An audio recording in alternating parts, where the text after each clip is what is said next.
किसान साथियों, कम लागत में ज्यादा उपज के लिए इफ्को नैनो डीएपी से बीज और पौध का उपचार जरूर करो। गेहूं, जौ, चना, मेथी, जीरा जैसी फसलों के लिए 1 किलोग्राम बीज को 5 मिलीलीटर नैनो डीएपी से उपचारित करो। सरसों की फसल के लिए 1 किलोग्राम बीज के लिए 10 मिलीलीटर नैनो डीएपी से उपचारित करो। पौध वाली फसलों में 1 लीटर पानी में 5 मिलीलीटर नैनो डीएपी से जड़ का उपचार जरूर करो। किसान साथियों, नैनो डीएपी से खर्चा कम और उत्पादन ज्यादा। किसान साथियों, कम लागत में ज्यादा उपज के लिए इफ्को नैनो डीएपी से बीज और पौध का उपचार जरूर करो। गेहूं, जौ, चना, मेथी, जीरा जैसी फसलों के लिए 1 किलोग्राम बीज को 5 मिलीलीटर नैनो डीएपी से उपचारित करो। सरसों की फसल के लिए 1 किलोग्राम बीज के लिए 10 मिलीलीटर नैनो डीएपी से उपचारित करो। पौध वाली फसलों में 1 लीटर पानी में 5 मिलीलीटर नैनो डीएपी से जड़ का उपचार जरूर करो। किसान साथियों, नैनो डीएपी से खर्चा कम और उत्पादन ज्यादा।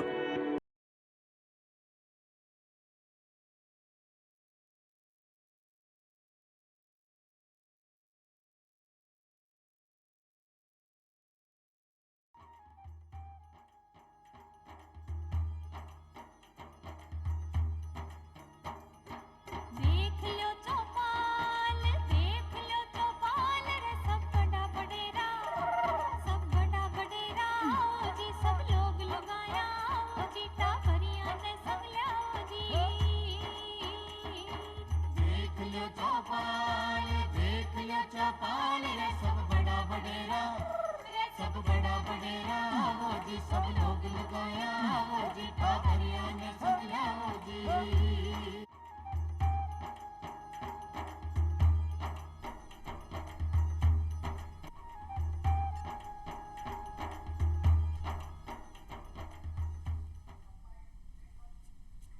चौपाल का सगला दर्शका ने राम राम सा भाई ग्रामीण भाई बहनों में चौपाल के माध्यमों नई नई जानकारी आप सभी के लिए ले रहा जो सीधी सीधी आप सभी की जिंदगी में जुड़ेड़ी है।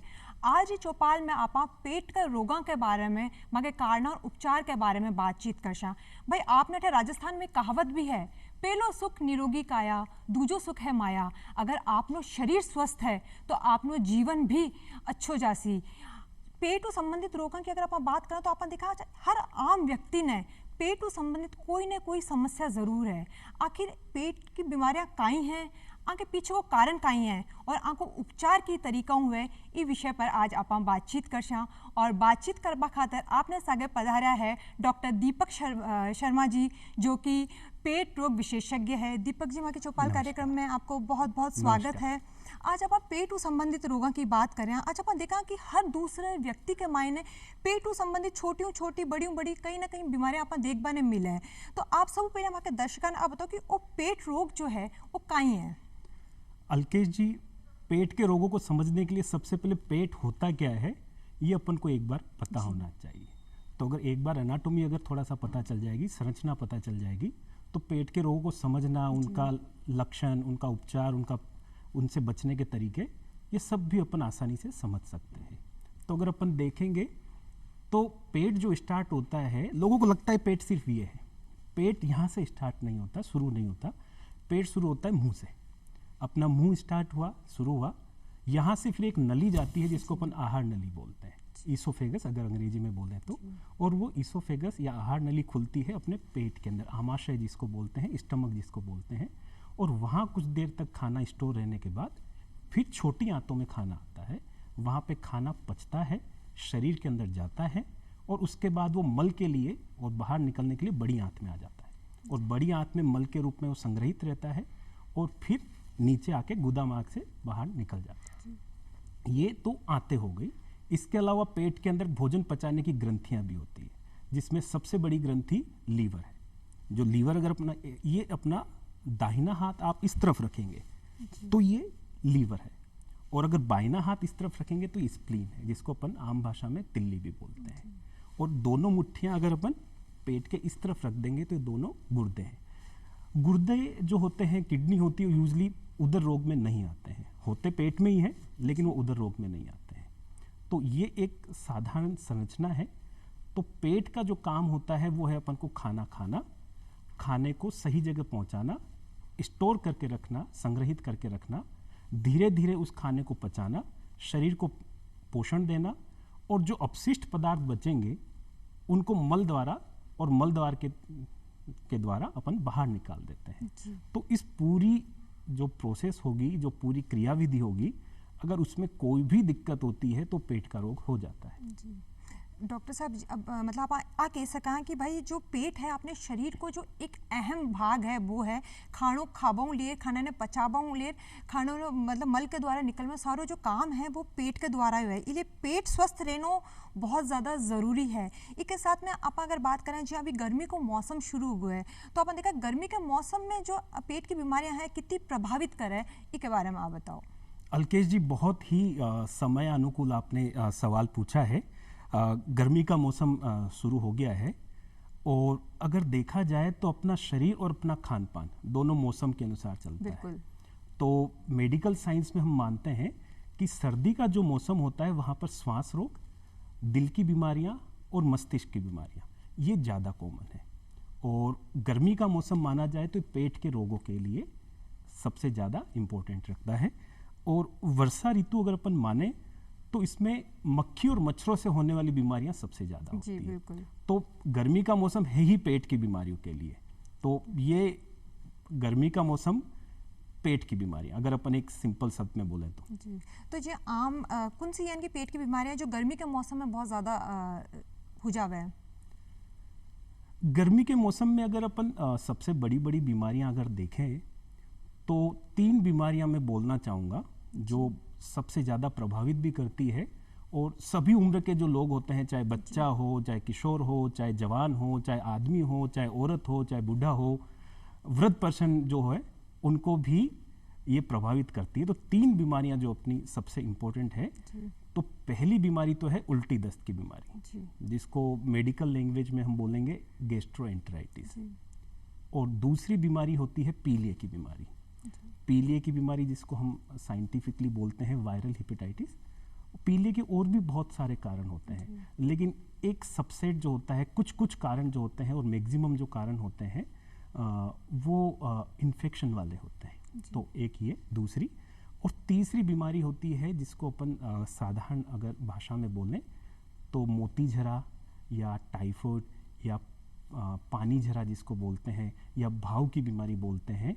और मेडिकल साइंस में हम बोलते हैं एंटेरिक फीवर या टाइफाइड फीवर। ये 3 बीमारियां हैं जो गर्मी की बड़ी विशेष बीमारियां हैं और बहुत सारे लोगों को प्रभावित करती है। तो डॉक्टर साहब इन को कई कारण है कि सर्दी के मायने पेट से संबंधित रोग बहुत कम हुए, लेकिन गर्मी के मायने ये जो रोग आप बताए 3 रोगों के बारे में आप बताए ये ज़्यादा हुए है। इसका अगर अपन देखें तो अपना खान पान बदल जाता है। सर्दी के अंदर अपना जो खान पान होता है यूजली जो होता है सामान्यतः अपन गर्म चीज़ें खाना पसंद करते हैं। तो अपन गुनगुना पानी पीते हैं, बाहर भी अगर अपन निकले तो गर्म चीज़ें लेंगे। तो सर्दी में ज़्यादातर अपन जो लेते हैं वो लेते हैं, जैसे अपन बाहर गए तो गरम गरम मूंगफली ले ली, कचौरी निकल रही है गरम गरम ले ली। तो ज़्यादातर अपन क्या है गरम चाय ले ली, बाहर निकलते तो घर में भी अपन गरम भोजन लेते हैं। तो ये मानते हैं कि जो भी गर्म भोजन होता है या गर्म पीने की चीज़ होती है उसमें यूजली इन्फेक्शन नहीं होते हैं। तो सर्दी के अंदर पेट की बीमारियां इसीलिए नहीं होती। और गर्मी में अगर आप देखेंगे तो अपनी सारी जो चीज़ें होगी वो सारी ठंडी होगी। और ठंडी चीज़ों के अंदर यूजली जो वायरस होते हैं, बैक्टीरिया होते हैं, वो मरते नहीं हैं, अपने शरीर में पहुंच जाते हैं और बीमारियां कर देते हैं। जैसे अपन देखें बाहर निकलते हैं, बच्चे कुल्फ़ी की जिद करेंगे तो अपन को पता ही नहीं कि वो कुल्फ़ी किस चीज़ से बनी है। अगर वो इन्फेक्टेड है तो बच्चे को बीमारी हो जाएगी। बाहर आपने कोई जूस पी लिया और अगर गंदा था तो उससे बीमारी हो जाएगी। कचौरी सुबह की रखी हुई गरम अगर नहीं है और शाम को अपन ने खा ली, या फिर खाना अपन ने सुबह बना रखा है, जैसे चावल अपन ने बना लिए, सब्जी बना रखी है और शाम को जल्दबाजी में अपन ने खा लिया, तो भी अपने बीमारियां हो जाती हैं। डॉक्टर साहब बहुत बढ़िया बात आप बताइए कि भाई सर्दी के महीने जो ये बीमारियां हैं, पेट से संबंधित जो रोग है, एक कम है, गर्मियों में ज्यादा है, क्योंकि सर्दी के महीने आप ताज़ा खाना खावा, गर्म चीज़ें खावा, गर्म चीज़ें, और ये टाइम आप कहीं फ्रिज में रखेड़ी चीज़ें खावा या ठंडी चीज़ें खावा। इसके साथ एक कारण शायद डॉक्टर साहब वो भी है कि आप घर के महीने AC कूलर के महीने रहे और एकदम धूप के महीने निकल जावा, खटे न खटे वो भी कहीं कारण रहे बीमारियों को थोड़ा कम है। इसका कारण AC के लिए, और वो मैं मानता हूँ कि श्वास रोग ज़्यादा होते हैं। लेकिन गर्मी के अंदर क्या है कि अपन पानी खूब पीते हैं। जी तो अपन बाहर भी निकले, अपन को प्याव दिखी या कहीं पे भी अपन ने पानी पी लिया। और अपने राजस्थान में तो एक थोड़ी सी प्रथा है, अपन ओक करके पानी पीते हैं। तो जी, बिल्कुल। अगर हाथ गंदे हुए अपने और पानी अपन ने साफ भी पी लिया तो भी बीमारी तो अपने शरीर में चले बिल्कुल। जाएगी। तो बाहर की चीज़ें अपन गर्मी के अंदर ठंडी लेना शुरू कर देते हैं, बर्फ़ की चीज़ें लेना। लोगों को लगता है, या फिर एक मिसकंसेप्शन जिसको मिथ बोलते हैं हम, कि बर्फ़ बड़ी साफ़ सुथरी होती है। बिल्कुल। तो हमारा मानना है कि बर्फ़ से गंदी चीज़ कोई होती ही नहीं है, अगर साफ़ सुथरी नहीं है तो। घर के फ्रिज में बनी हुई है, ताज़ा अच्छे आरओ के पानी से बनी हुई है, वो बर्फ़ बड़ी हेल्दी होती है। लेकिन बाहर की बर्फ़ का हैंडलिंग, उसको बनाने का तरीका, कौन सा पानी उसमें उपयोग में लिया है, और बर्फ़ में जितने भी वायरस होते हैं, बैक्टीरिया होते हैं, वो भी जम जाते हैं, वो मरते नहीं हैं। और जब बर्फ़ पिघलेगी, पानी बनेगा, तो वो सारे के सारे आपके पेट में ही पहुंचेंगे। तो एक बड़ा कारण ये बर्फ़ जो है और बाहर का पानी जो है और बाहर की ठंडी चीज़ें हैं, पेट के रोगों के लिए बहुत बहुत जिम्मेदार है। मुझे लगता है सबसे ज़्यादा ही जिम्मेदार ये प्रदूषित खाना और पीना जो जी है, बिल्कुल। वो सबसे महत्वपूर्ण है। जी मतलब साफ सफाई को अपन ने जो है खास ध्यान रखने की ज़रूरत है बिल्कुल, गर्मी के टाइम में। बिल्कुल। डॉक्टर साहब अभी आप जी बताए कि उल्टी दस्त की जो समस्या है वह बहुत ज़्यादा गर्मी के टाइम में पेट बढ़ जावे है, तो कई कारण है उल्टी दस्त को इतना ज़्यादा बढ़वा को? देखिए, अगर अपन देखें तो शरीर में दो अपने अंग ऐसे हैं जो बाहर के पर्यावरण से जुड़े रहते हैं। एक तो श्वसन तंत्र हो गया, अपने इसको श्वास का तंत्र बोलते हैं। तो जितनी भी हवा है वो अपने नाक से फेफड़ों में जाएगी। तो अगर हवा में कोई प्रदूषण है, जैसे कोरोना वायरस अपन सब जानते हैं, अभी तो बड़ा बिल्कुल। फैला है, सब ने बड़ी पीड़ा भी झेली है। और अब तो ये है कि बहुत सारे लोग तो मेडिकल लैंग्वेज भी सीख गए। तो जैसे अगर हवा में कोरोना वायरस हुआ तो सांस के द्वारा वो फेफड़ों में चले जाएगा बिल्कुल। और वहाँ जाके रोग कर देगा। बिल्कुल ऐसा ही है, बिल्कुल ऐसा ही पेट के रोगों के लिए है। पेट जो होता है वो खाना पीना इन दोनों का अनमुख। तो अगर अपना खाना अच्छा नहीं हुआ, और अच्छे से मेरा मतलब quality is the important, not quantity. तो अगर वो प्रदूषित हुआ, अगर उसमें इन्फेक्शन हुआ है, तो फिर वो उल्टी दस्त अपने हो जाते हैं। जी तो फिर उल्टी दस्त होंगे तो फिर मरीज को परेशानी भी होगी। बिल्कुल। और खासकर डॉक्टर साहब जो घर का छोटा टाबर है और जो घर का बड़ा बुजुर्ग है, वहाँ के लिए विशेष ध्यान रखने की ज़रूरत है। तो डॉक्टर साहब इन का कई उपाय आप करा कि जो ये उल्टी दस्त की जो समस्या गर्मी के टाइम बहुत ज़्यादा बढ़ जावे, एक व्यक्ति के शरीर में हुए ही नहीं, वो पहले हुई चीज़ को परहेज कर ले, तो इसके बारे में आप जानकारी दो। पेट की बीमारियों के लिए अगर मैं बोलूँ तो एक शब्द में बार बार बोलूँगा, सफाई, सफाई और सफाई। और अगर थोड़ा सा अंग्रेजी में बोलूँगा तो हाइजीन, हाइजीन और हाइजीन। किसी भी अगर बच्चा है घर में, छोटा बच्चा है जैसे 3, 4, 6 महीने तक तो सिर्फ माँ का दूध पीता है, उसके बाद वो ऊपर की चीज़ें लेना शुरू करता है 6 महीने के बाद। वो जो समय है वो सबसे महत्वपूर्ण समय होता है। उस समय सबसे ज़्यादा बच्चों को बीमार, क्योंकि इम्यूनिटी नहीं होती बच्चों में, अभी पैदा हुआ है उसको पता ही नहीं, तो नई नई बीमारियाँ आती है और नई नई उसको बीमारियाँ होने का खतरा रहता है। तो वहाँ से ही अपन अगर एक हाइजीन का ध्यान रखें, सफाई का ध्यान रखें, तो बच्चों में बीमारियां बड़ी कम हो जाती है। तो जैसे बच्चा है, अगर उसको दूध पिला रहे हैं तो दूध सुबह का गर्म कर, 2 घंटे हम मानते हैं कि अगर दूध गर्म किया है 2 घंटे तक वो सुरक्षित है, उसके बाद वो सुरक्षित नहीं है। 2 घंटे का नियम अगर अपन रख लें कि कोई भी चीज़ अपन ने है बनाई है और 2 घंटे बाद वो ताज़ी नहीं रहती, तो अगर ये 2 घंटे का अगर अपन नियम देखें बच्चों के लिए भी, किसी भी चीज़ के लिए। और 3 चीज़ें बहुत इम्पोर्टेंट है कि आप खाना किन हाथों से बना रहे हो, खाना किस चीज़ से बना रहे हो, और खाना परोस किस बर्तन में रहो, परोसने वाले के हाथ साफ है या नहीं है, और खाना खाने वाले के हाथ साफ है या नहीं है। ये सारा जो एक चेन बनती है, अगर उस चेन में कहीं पे त्रुटि हो गई तो फिर पेट की बीमारियों को आपने आमंत्रण दे दिया। जी मतलब डॉक्टर साहब आप कह सका कि भाई दर्शक भाई बहनों, गर्मी के मायने अगर आपने पेट संबंधित बीमारी खासकर उल्टी दस्त जैन की बीमारियों अगर बचना है तो आपने साफ सफाई को ध्यान रखना बहुत ज़रूरी है। इसके साथ में फ्रिज में रखी ठंडी बर्फ़ या कोई भी ठंडी चीज़ नहीं खानी है, खानों भी बहुत पुरानो नहीं खाना है, ताज़ो बनो खानों ही खाना है अगर आपने अपने शरीर को ध्यान रखना और अपने पेट ने स्वस्थ रखना है। इसके साथ डॉक्टर साहब आप पीलिया की बात करा तो आप अभी आप बतायो भी है कि पीलिया की समस्या बहुत ज़्यादा बढ़े है गर्मी के टाइम में, तो इसके पीछे को कई कारण है। मैं वापस कोरोना वायरस का उदाहरण दूंगा क्योंकि लोग बड़े आसानी से समझ जाते हैं। जैसे कोरोना वायरस जो होता है रेस्पिरेटरी सिस्टम पे काम करता है, स्वास्थ्य तंत्र पे काम करता है, वैसे ही कुछ वायरस जो होते हैं, विषाणु जिसको अपन हिंदी में बोलते हैं, वो लीवर पे काम करते हैं।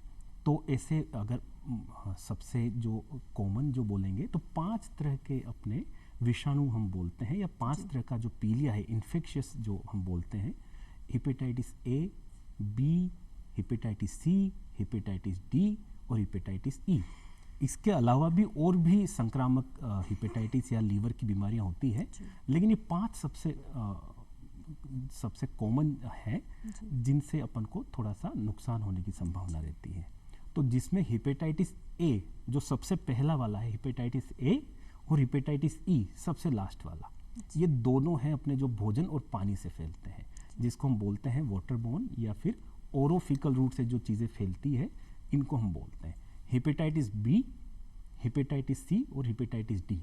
ये शारीरिक द्रव्य जो होते हैं, जैसे अपना खून हो गया, वीर्य हो गया और लार हो गई, इनसे फैलते हैं। तो मुझे लगता है कि गर्मी के अंदर अपन को हेपेटाइटिस ए और हेपेटाइटिस ई, इन दोनों पे विशेष थोड़ा सा कंसंट्रेट करना चाहिए। जी, तो डॉक्टर साहब जी हाँ, अगर कोई व्यक्ति ने पीलिया की समस्या हो गई है तो बिका लक्षण का है कि यहाँ ठा पड़े कि हाँ पीलियो हो गया है? पेट की ज़्यादातर बीमारियां जो होती है उनके लगभग लक्षण एक जैसे ही होते हैं। तो पेट की बीमारी हुई तो पेट में दर्द हो सकता है, उल्टी हो सकती है, दस्त हो सकते हैं। तो कोई भी विषाणु से होने वाली बीमारी जो वायरस बोर्न बीमारी होती है या बैक्टीरिया होती है, तो वो उल्टी दस्त तो कर ही सकती है। लेकिन लीवर की जो बीमारी होती है उसमें 2-3 लक्षण और एक्स्ट्रा आ जाते हैं अपने। तो जैसे अपने को भूख नहीं लगना, जैसे अपने इन्फेक्शन हो गया हेपेटाइटिस ए का या ई का, कैसे भी अपन ने खाना पीना अपना प्रदूषित हो गया तो अपने इन्फेक्शन शरीर में पहुंच गया। कोई भी इन्फेक्शन पहले दिन से ही यूजली काम करना शुरू नहीं करता, वो पहले वहाँ पे जाके बैठ जाता है, फिर वहाँ पे ग्रो करेगा, फिर ग्रो करके एक क्रिटिकल लेवल पे पहुंचेगा, फिर अपना शरीर में जहर फैलाना शुरू करेगा। तो इस ड्यूरेशन के अंदर आपको 10-15 दिन लग जाते हैं। तो पीलिया पहले दिन नहीं होगा, आपने कोई प्रदूषित खाना खाया, पीलिया पहले दिन नहीं होगा, पीलिया होगा लगभग 2 सप्ताह के बाद। जी। तो तब तक लेकिन आपको सिम्टम्स आने लग जाएंगे, लक्षण आने लग जाएंगे। तो लक्षण होंगे जैसे थकान होना, जी घबराना, मितली होना, उल्टी का मन करना, उल्टी हो जाना, पेट में मरोड़े उठना, थोड़े बहुत दस्त भी हो सकते हैं, और फिर जाके फिर वो पीलिया में कन्वर्ट हो जाता है। तो हमारे पास ज़्यादातर मरीज ऐसे आते हैं जिनको घर वाले बताते हैं कि यार तेरी तो आंखें पीली हो रखी है, फिर उसको लगता है कि यार मेरा तो पीलिया हो गया, फिर वो जांचें करवाते होते हैं, तो फिर उनको पीलिया का पता चलता है। तो पीलिया के लक्षण यही है। डॉक्टर साहब, हाँ, एक लक्षण जो मैं थोड़ा सा आपको टोकूंगा, जो सबसे इम्पोर्टेंट है, खुजली होना। पीलिया के अंदर खुजली भी होती है, और वो थोड़ा सा हम उसको सीरियस मानते हैं। अगर पीलिया में खुजली होने लग गई तो फिर हमारे लिए थोड़ा सा, एज ए गैस्ट्रोएंटरोलॉजिस्ट मैं उसको थोड़ा सा सीरियस मानूंगा। जी डॉक्टर साहब, अपन देखा कि कई बार ये जो लक्षण हैं लोगों ने ठा पड़ जाए, लेकिन फिर भी घरेलू उपाय, पेट के संबंधी रोगों के बारे में लोग घरेलू उपाय ज़्यादा कर रहे हैं, तो वो कितो हानिकारक हो सके अगर आप टाइम पर डॉक्टर का जांच नहीं करवाई और कोई इलाज नहीं लियो तो? अगर साधारण लक्षण है जैसे साधारण उल्टी दस्त हो गए, तो इसका तो घरेलू उपाय चल जाएगा। लेकिन थोड़ा सा अगर लक्षण बढ़ गए तो हमारा एक तरीका होता है मेडिकल साइंस में कि हम लक्षणों को थोड़ा सा डिवाइड करते हैं। जैसे हो गया माइल्ड, मॉडरेट और सीवियर, कम लक्षण, थोड़े से ज़्यादा लक्षण और बहुत ही ज़्यादा सीरियस लक्षण। तो अगर कम लक्षण है, जैसे थोड़ा सा जी घबरा गया, पेट हल्का सा गुड़गुड़ाहट कर गई, थोड़े से दस्त लग गए, तो यहाँ तक तो अपन घरेलू उपाय, और घरेलू उपाय ज़्यादातर अपन जैसे लिक्विड दे दिया, थोड़ा सा कुछ बना के दे दिया, पानी ज़्यादा पी लिया, शिकंजी पी ली, तो इनसे काम चल जाता है। लेकिन जहाँ पे आपको लगे कि यार अब तो दिक्कत होने लग गई और अब काम नहीं आ रही, वो मरीज को पता चल जाता है। हमारी दिक्कत ये है कि हम वेट थोड़ा सा ज़्यादा करते हैं, इंतज़ार करते रहते हैं, शायद अब कुछ हो जाए, शायद अब कुछ हो जाए, तो वो इंतज़ार ना करें। तो जो सीरियस लक्षण होते हैं जैसे पसीना आ जाना, घबराहट आ जाना, बेहोशी छा जाना, पीलिया आ जाना, इसको भी हम, और दिन में 10-10, 15-15, 20-20 बार दस्त हो जाना, चलने में दिक्कत हो जाना, चलते ही चक्कर आ जाना, बुखार आ जाना, दस्त में या उल्टी में खून आ जाना, ये हम गैस्ट्रोलॉजी के अंदर सीरियस जो है गंभीर लक्षण मतलब हम कि इनको यानी कि अगर कोई भी लक्षण अपने हाँ, शरीर में आवे कि शरीर के मैंने खुजली 4 बार लाग जाए, पेट में बहुत ज्यादा दर्द उबा बहुत लाग ज्यादा जावे, दर्द। या फिर आपके लेटरिन के मायने खून आबा लाग खून जाए, आने लग उल्टी या जाए, दस्त हुए, तो अपन बुखार आ तुरंत जाए। बुखार आ जाए तो बुखार। तुरंत डॉक्टर कन जाने की बहुत बिल्कुल, ज्यादा बिल्कुल। जरूरी है। इसके अलावा आप डॉक्टर साहब आप तीसरी बीमारी की जिन बात की जो आपने ग्रामीण क्षेत्र में भाव निकलनो भी केवे है, तो इसके बारे में आप बताओ कि आ बीमारी का होने के पीछे का कारण का ही है। ये बीमारी तो प्रॉपरली अगर अपन बोले तो ये तो अनहाइजीनिक कंडीशन की है, बहुत प्रसिद्ध बीमारी है। और गांव में तो ये है कि अगर कोई बीमारी ठीक नहीं हो रही तो वो तो मानते हैं कि मोती जरा हो गया, पानी जरा हो गया, या फिर हम साइंटिफिक लैंग्वेज में इसको फिर एंटेरिक फीवर बोलते हैं। तो एक बैक्टीरिया होता है जो ये दिक्कत करता है, तो वो भी खाने पीने के साथ ही जाता है। और वो कारण तो पेट की बीमारियों के तो कारण तो वही है। आपने अब क्या है कि आपने प्रदूषित खाना खा लिया, दूषित खाना खा लिया, उसमें कौन सा बैक्टीरिया बैठा हुआ है, कौन सा वायरस बैठा हुआ है, अपन को पता नहीं होता। उस टाइम जो बैक्टीरिया हुआ, जो वायरस हुआ, वो बीमारी अपने हो गई। तो फिर एंटेरिक फीवर भी ऐसा ही है। एक इसकी थोड़ा सा जो इस बीमारी को जो अलग लक्षण जो मैं बोलूँगा, जो इन दोनों बीमारियों से, जैसे पीलिया की बीमारी है और जो उल्टी दस्त की बीमारी है, इससे थोड़ा सा अलग एक लक्षण होता है जो हम एंटेरिक फीवर का मानते हैं, बुखार। अगर बुखार आने लग गया है और बुखार पैरास्टामोल की गोली ली, यूजली अपन यही करते हैं, और पैरास्टामोल की गोली से उतर गया, लेकिन धीरे धीरे बुखार बढ़ता गया। जैसे आज कम था, कल और ज़्यादा हो गया, परसों और ज़्यादा हो गया, फिर उसके दिन और हो गया, और शरीर की हालत खराब होती गई, उल्टियाँ होने लग गई, मरीज को चलने में दिक्कत होने लग गई। तो बुखार वाला जो लक्षण है, मैं मानता हूँ कि एंटेरिक फीवर या मोती जरा का बड़ा एक इम्पोर्टेंट जो है, महत्वपूर्ण जो है, एक परिचायक है। जी डॉक्टर साहब, गर्भवती महिलाओं ने भी इस मौसम में कोई बीमारी हुआ को खतरो रेवे? गर्भवती महिलाओं के लिए तो हमारी सबसे ज़्यादा जिम्मेदारी है। गर्भवती महिला जो होती है, उसमें अपन को दोनों का ध्यान रखना पड़ेगा। उसमें अपन को बच्चे का भी ध्यान रखना पड़ेगा और माँ का भी ध्यान रखना पड़ेगा। तो और इसमें इलाज करने में फिर थोड़ी सी परेशानी हो जाती है हमें। जितनी भी गर्भवती महिला होती है, तो क्या बच्चा बड़ा सेंसिटिव होता है, बिल्कुल। तो हम क्या कि ज़्यादा जांचें भी नहीं कर सकते। तो क्या हुआ, जैसे एक्सरे की ज़रूरत पड़ी, हम नहीं कर पाएंगे, सीटी स्कैन की ज़रूरत पड़ी तो हम नहीं कर पाएंगे। और दूसरा है कि हमारे हाथ भी रुक जाते हैं, क्योंकि हम दवाइयाँ भी हमें उसी अनुसार देनी पड़ती है कि बच्चे पे दुष्प्रभाव नहीं पड़े। तो गर्भवती महिलाओं में बीमारी हो गई, उसका पता लगाना भी थोड़ा सा मुश्किल हो जाता है और उसका इलाज भी थोड़ा सा डिफिकल्ट हो जाता है, क्योंकि हमें बच्चे का भी सोचना पड़ता है। और बीमारी हो गई, माँ के थोड़ा सा फर्क पड़ गया, तो फिर बच्चे का थोड़ा सा दिक्कत होती है, क्योंकि बच्चा ग्रो कर रहा होता है, तो उस तक पोषण नहीं पहुँचेंगे तो बच्चा छोटा रह जाएगा। हो सकता है बच्चा अंदर ही उसकी मृत्यु भी हो जाए, और हो सकता है समय से पहले भी हो जाए। तो समय से पहले हो गया तो भी उसके लिए परेशानियाँ, अंदर रहा तब भी परेशानियाँ। तो गर्भवती महिलाओं के लिए तो हमें बहुत ही ध्यान रखना है। और पेट की बीमारी के अंदर एक बीमारी जो है, वो सबसे महत्वपूर्ण बीमारी जो मैं गर्भवती महिलाओं के लिए बोलना चाहूँगा, हेपेटाइटिस ई की बीमारी, जिसको अपन पीलिया बोलते हैं। ये तो गर्भवती महिलाओं के लिए बड़ी स्पेसिफिक बीमारी है, और ये महत्वपूर्ण इसलिए है कि इसमें जो मृत्यु दर है महिलाओं के अंदर, गर्भवती महिलाओं में बहुत ज़्यादा है। कारण नहीं पता, लेकिन बड़ी गंभीर ये बीमारी। लेकिन डॉक्टर साहब जी, अभी बीमारी के लक्षण की अगर आप बताओ, तो गर्भवती महिला के शरीर में भी बहुत सारे बदलाव आवे जब गर्भ धारण कर लेवे, तो क्या ठा पड़े कि बिना क्या नाम है पीलिया की बीमारी होगी? कई लक्षण है गर्भवती पीलिया महिला तो के दिख शरीर में? जाता है, पीलिया तो दिख जाएगा। और यूजली जो गर्भवती महिला का जो पीलिया होता है, जो बिना किसी इन्फेक्शन के होता है, बिना किसी, जिसको अपन बोलते हैं जो गर्भवती या गर्भाशय गर्भकाल की जो लीवर की बीमारियां होती है, वो ज़्यादातर छठे महीने के बाद शुरू होती है, जिसको थर्ड ट्राइमेस्टर बोलते हैं। तो नॉर्मल जो गर्भकाल से होने वाली लीवर की बीमारियां, वो छठे महीने के बाद, थर्ड ट्राइमेस्टर के बाद। और जो इन्फेक्शन वाली जो बीमारियां होगी, वो तो कभी भी हो सकती है। तो डॉक्टर साहब जी, गर्भवती महिला ने विशेष रूप से ध्यान रखना चाहिए कि बिन पीलिया जन की गंभीर बीमारी जो है हुए ही नहीं?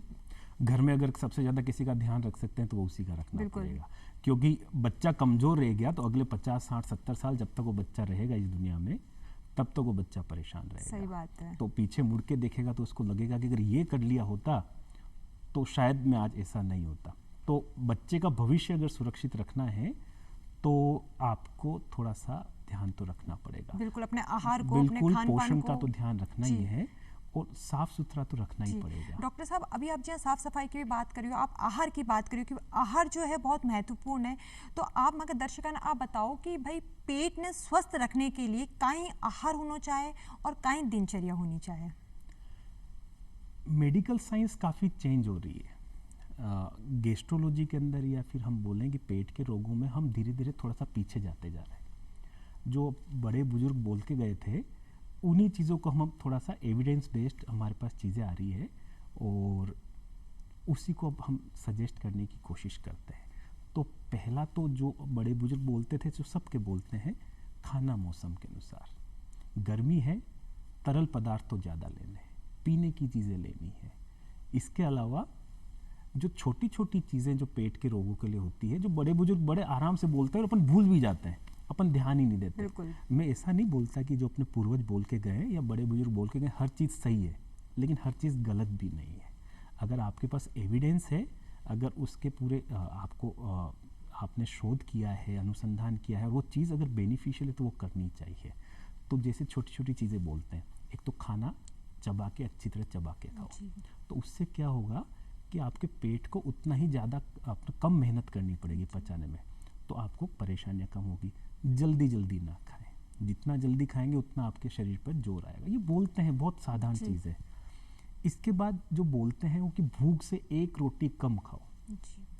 शरीर को अगर अपन पेट को देखें तो खाना पचाने के लिए उसको मूवमेंट की ज़रूरत पड़ती है, तो मूवमेंट होने के लिए फिर आपको जगह की ज़रूरत पड़ती है।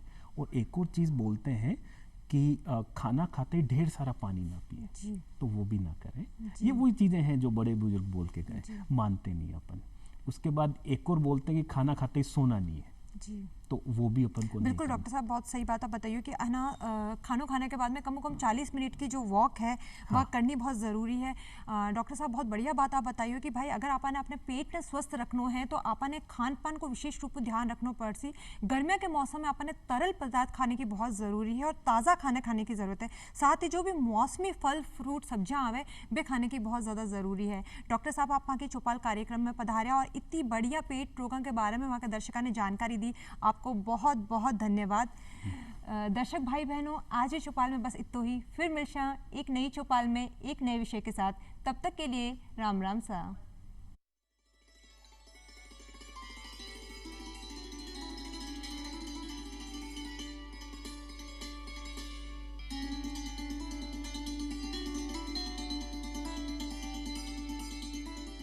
किसान साथियों, कम लागत में ज्यादा उपज के लिए इप्को नैनो डीएपी से बीज और पौध का उपचार जरूर करो। गेहूं, जौ, चना, मेथी, जीरा जैसी फसलों के लिए 1 किलोग्राम बीज को 5 मिलीलीटर नैनो डीएपी से उपचारित करो।